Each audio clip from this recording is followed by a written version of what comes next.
నేను మళ్ళొక్కసారి చదివి వినిపించదలుచుకున్న మిత్రుడు హరీష్ రావు గారికి, వాళ్ళ మామగారు వారు కలిసి ఈ రాష్ట్రానికి ఎంత ద్రోహం చేసినరో ఇది వినడం ద్వారా అయినా వారికి అవగాహన కలుగుతుందని నేను భావిస్తున్నా. కనువిప్పు కలగాలని నేను కోరుకుంటున్నా అధ్యక్ష. It is always better for the government to accept the concept of the existing Pranayuta Chevella scheme near Tummideti village, Adilabad district, and explore the ways and means to make it feasible. స్పష్టంగా engineers వాళ్ళు నియమించుకున్న ఇంజనీర్లు తుమ్మిడేటి దగ్గరనే ఈ project నిర్మించడానికి అన్ని రకాల ప్రయత్నాలు చేయండి, మీ శక్తి సామర్థ్యాలను అన్నిటినీ మీ గొప్పతనాలను ఉపయోగించండి అని చెప్పిండ్రు అధ్యక్ష. అదేవిధంగా there is a feasibility of reducing the FRL from 152 meters to 151 meters, i.e. by 1 meter without altering the scope of the scheme. The Honorable Chief Minister may use his good offices for convincing the Maharashtra government to accept proposal of reducing FRL to 151 meters. ఏమన్నారంటే చాలా శక్తిశాలి, అసలు ప్రపంచాన్ని అంతా కూడా గజగజలాడించి పులి నోట్ల తలబెట్టి ప్రాణాలనే త్యాగం చేయడానికి గొప్ప అపర భగీరథుడు. మీరు 152 మీటర్ల నుంచి మీ శక్తిని అంతా ఉపయోగించి మహారాష్ట్ర ముఖ్యమంత్రిని 151 మీటర్ల ముంపు కోసం ఒప్పించండి, 1 మీటర్ ఎత్తు తగ్గించి ప్రాజెక్టు కట్టడానికి అవసరమైన చర్యలు చేపట్టండి అని చెప్పి వారు ఈ ఏమంటారు గాల్లో ఎగురుకుంటూ పోతాడు కదా, ఏమంటారు పారాషూట్, స్పైడర్ మ్యాన్ని మీరు ఒకసారి అడగండి అని చెప్పి వారు సూచన చేసిండ్రు అధ్యక్ష. అదేవిధంగా in case of the Maharashtra government still insists for further lowering the FRL, the Telangana government can accept at 150 meters FRL. ఒకవేళ వాళ్ళు మరీ 151 ఒప్పుకోకపోతే 150 దగ్గరకైనా దయచేసి ఒప్పించండి అని చెప్పారు. In both the above proposals there will not be any financial loss to the work done portions.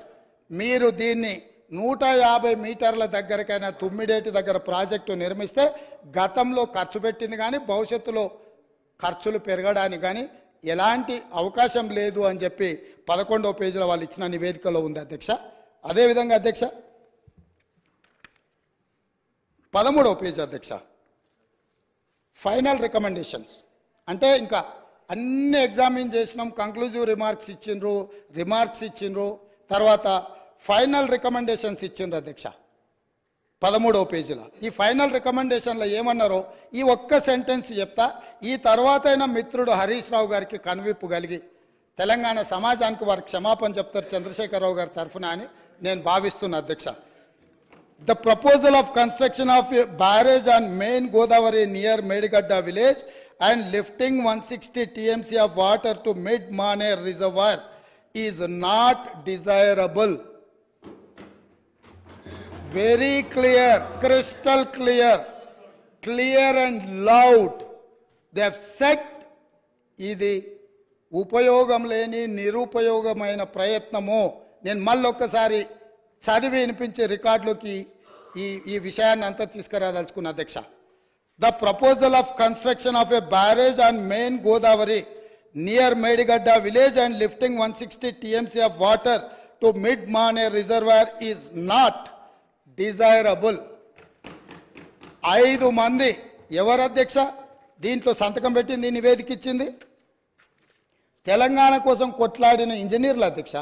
నీళ్లకు మన తెలంగాణ ఎట్లా బాగుపడుతుందో అని చెప్పిన ఇంజనీర్లు, ఆ ఇంజనీర్లు B Anantaramulu, P Venkataramarao, S Chandramouli, G Damodar Reddy, M Shyamprasad Reddy.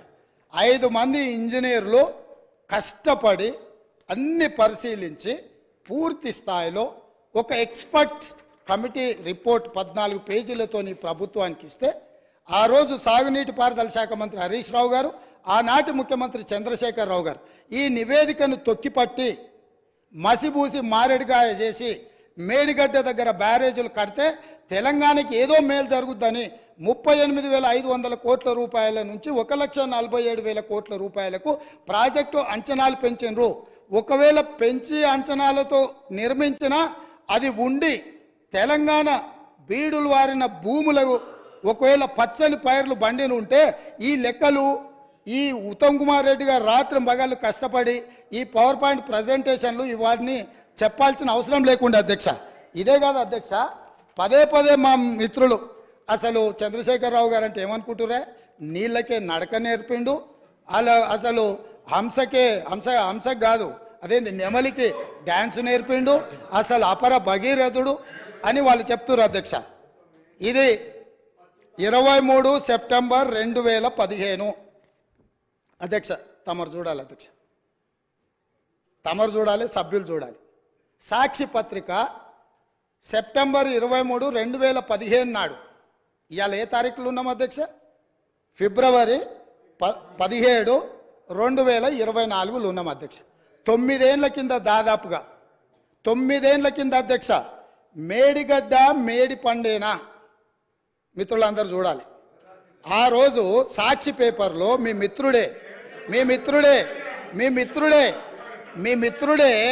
మీ సహచర పంచపక్ష పరమాణాలు మీరు ఏదైతే ప్రగతి భవన్లో పిలిచి భోజనం పెట్టినరో ఆ మిత్రుడి పత్రికల మేడిగడ్డ మేడి పండేనా అని 2015 నాడు ఈ పత్రికలో రాసిన వార్త. దీంట్లో రాసింది నేను కొంచెం చదివి వినిపిస్తా అధ్యక్ష, ఎందుకంటే తెలుగులో ఉంది. కాళేశ్వరం దిగువ నుంచి నీటి మళ్లింపు ఆర్థిక భారం అంటున్న నిపుణులు. ప్రభుత్వ ప్రణాళిక ప్రకారం ఎల్లంపల్లి వరకు వచ్చే ఖర్చులు 14,000 కోట్లు. దీంట్లో అధ్యక్ష నేను నివేదికలు చదువుతున్నా అధ్యక్ష.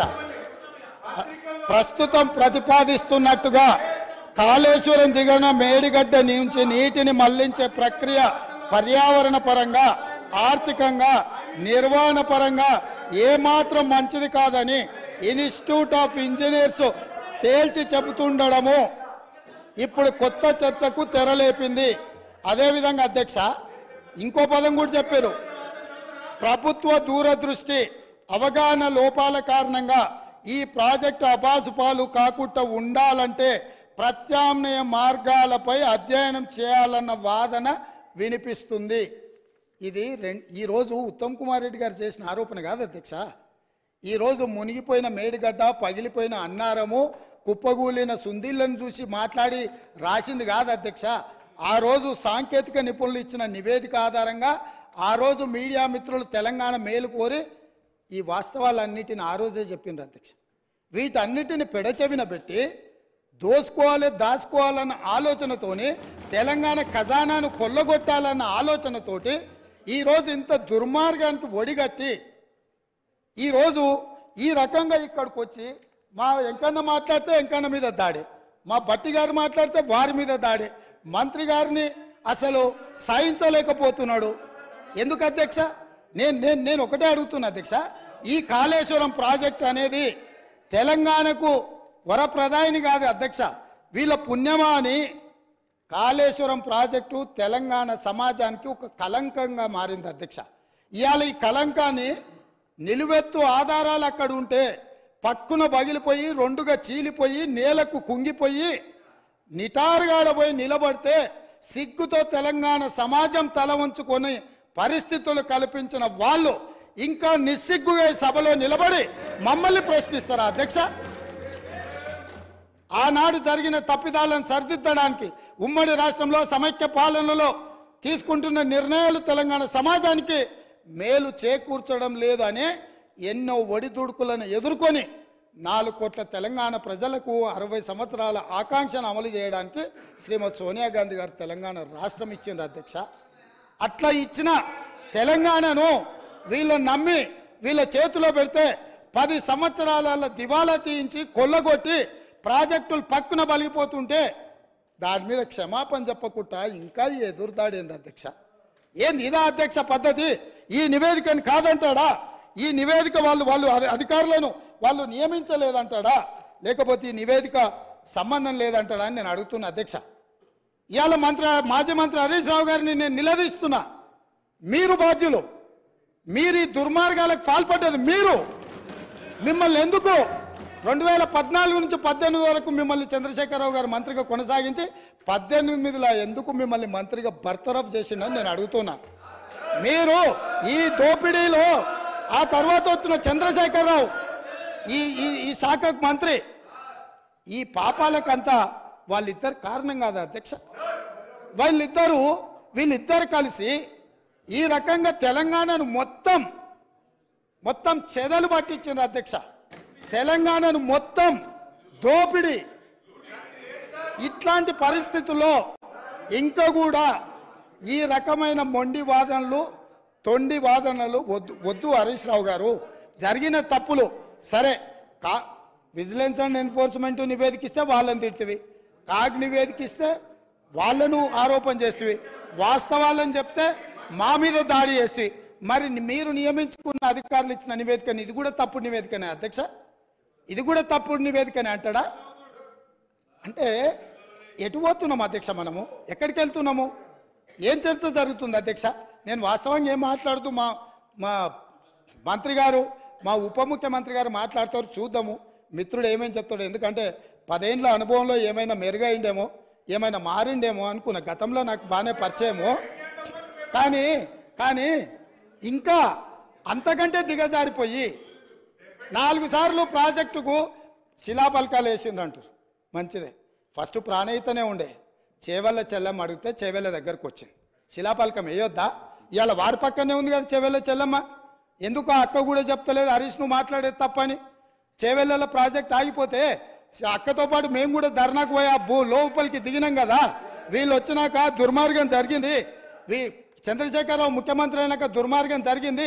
మెదక్ జిల్లాకే పరిమితం చేసుకున్నాడు, రంగారెడ్డి జిల్లాను ఎండబెట్టిండు, చేవెళ్ళ, వికారాబాద్, పరిగి, తాండూరు వరకు ఇవ్వాల్సిన గోదావరి జలాలను చంద్రశేఖరరావు దిగమింగిండు, మల్లన్న సాగర్కే ఆపేసిండని అక్క ధర్నా చేయలే? తమరు కూడా వచ్చింది కదా అధ్యక్ష. ఇవాళ ఎదురుగ్గా కూర్చొని పచ్చి అబద్ధాలు మాట్లాడుతుంటే మా అక్క మా జిల్లా కోసం మాట్లాడతలేదంటే నాకు ఆశ్చర్యం అనిపిస్తుంది. సబ్జెక్టే ఇది. ఆనాడు దీక్షలు చేసి, ధర్నాలు చేసి, ఆనాడు రాజశేఖర రెడ్డి గారిని ఒప్పించి మెప్పించి చేవెళ్లలో శిలాపలకం వేసి ప్రారంభోత్సవాలు చేసి 100 కోట్ల రూపాయల పనులు చేసి ఆ పనులను అర్ధాంతరంగా వదిలేస్తే దీక్షలు ధర్నాలు చేసిన శ్రీమతి సబితా ఇంద్రారెడ్డి గారు ఈరోజు మౌనంగా హరీష్ రావు గారిని సమర్థిస్తున్నారు. అంటే ఇది తెలంగాణ సమాజానికి మంచిదా అని తమ ద్వారా నేను అడుగుతున్నా అధ్యక్ష. నేను ఆ ప్రాంతం నుంచి వచ్చినాం అధ్యక్ష, వాళ్ళు ఎన్నుకుంటూ వచ్చినాం. మనకు బాధ్యత లేదా అధ్యక్ష? సరిదిద్దాల్సిన బాధ్యత మన మీద లేదా? ఎదురుగా ఉండి 6 అడుగులు నిలబడి ఆయన అబద్ధాలు చెప్తుంటే అక్క ఒక్క మాట కూడా తమ్మి ఇది తప్పు అని అనకపోతే ఎట్లా? అక్క బాధ్యత ఏంది? బాధ్యత ఏంది? తమ్ముళ్ళు తప్పు చేస్తే చెప్పాలి, తమ్ముళ్ళు తప్పు మాట్లాడితే సరిదిద్దాలి. కానీ ఆ పని చేయరు. ఎందుకు అని అంటే రంగారెడ్డి జిల్లా ఎండిపోయినా సరే, మన ప్రాంతం పడావు పడ్డా సరే, ఇది అధ్యక్ష ఆ స్కూల్ ట్రైనింగ్ అట్లాంటిది. నేనేం తప్పు పడతలేను. ఆ బడిలో చేరంగానే సిలబస్ అట్లా తయారవుతుంది. పెద్దలు మా శ్రీహరి గారు కూడా పాపం మంచోడు, విషయం అవగాహన ఉన్నాడు. కానీ ఆ స్కూల్లో చేరంగానే శ్రీహరి గారు కూడా పాపం ఒత్తిడికి లోనయ్యి వాళ్ళు ఏం చెప్తా చెప్పే పరిస్థితి వచ్చింది అధ్యక్ష. అందుకే అధ్యక్ష ఈ చర్చల కంటే కూడా నేను ఒక్కటే మాట అడుగుతున్న మిత్రుడు హరీష్ను, ఆయన ఏం చెప్పదలుచుకున్నా ఏమన్నా చెప్పని జరిగిన తప్పులకు క్షమాపణ చెప్పి ఇప్పుడు ఏదైతే సిట్టింగ్ జడ్జో లేకపోతే రిటైర్డ్ జడ్జో విచారణకు వచ్చినప్పుడు వాళ్ళ దగ్గరికి వెళ్ళి కన్ఫెషన్ స్టేట్మెంట్ ఇచ్చి ఎవరి ఒత్తిడి వల్ల వారి రకంగా ఈ తప్పిదాలకు సంతకాలు పెట్టిండో మంత్రిగా ఉన్నప్పుడు కన్ఫెషన్ స్టేట్మెంట్ ఇచ్చి ఒప్పుకుంటే భవిష్యత్తులో దీన్ని ఎట్లా బాగు చేయాలనో దాని మీద ఆలోచన చేద్దామని తమ ద్వారా వారికి విజ్ఞప్తి చేస్తున్నా అధ్యక్ష.